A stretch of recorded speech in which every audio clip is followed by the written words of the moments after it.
In the 1960s, Lake Erie wasn't exactly the place for a relaxing summer swim. In fact, it was so polluted that scientists straight up declared it dead. How does a lake die, you ask? Well, years of industrial waste dumping and agricultural runoff pumped so much nitrogen and phosphorus into the water that it triggered massive algal blooms, choking out fish and aquatic life. Oh, and fun fact, the nearby Cuyahoga River, which flows into Lake Erie, was so polluted it caught on fire in 1969. Yeah, that happened. If that doesn't scream environmental disaster, I honestly don't know what does. But thankfully, people didn't just shrug and say, well, guess that's it for Lake Erie. In the 1970s, the US and Canada teamed up to tackle the problem head on. Under the leadership of President Richard Nixon. Really? Richard Nixon?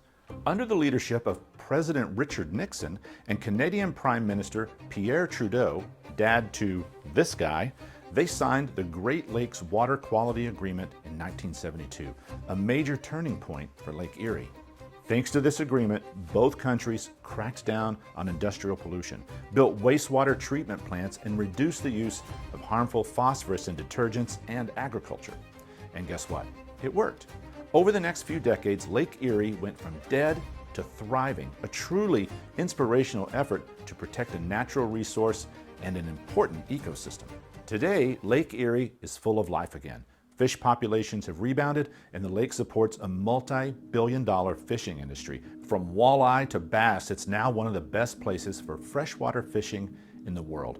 Pretty impressive for a lake that was once declared DOA, right?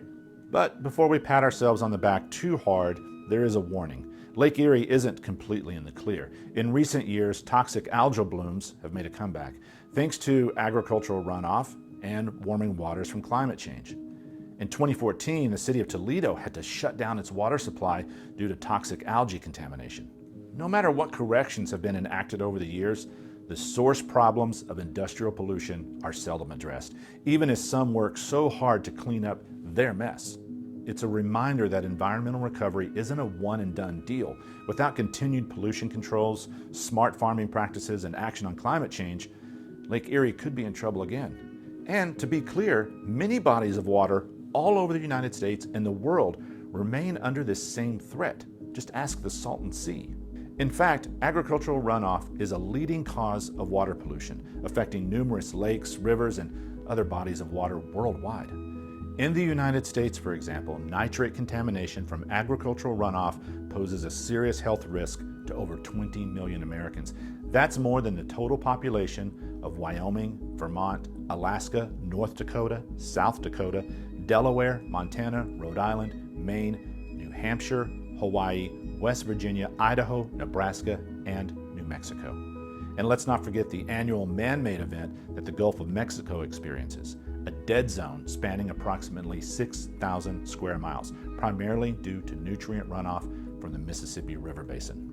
While it's challenging to provide an exact global count of affected water bodies, the pervasive nature of agricultural runoff continues to threaten water quality and aquatic ecosystems on a large scale. So, yeah, regulations matter.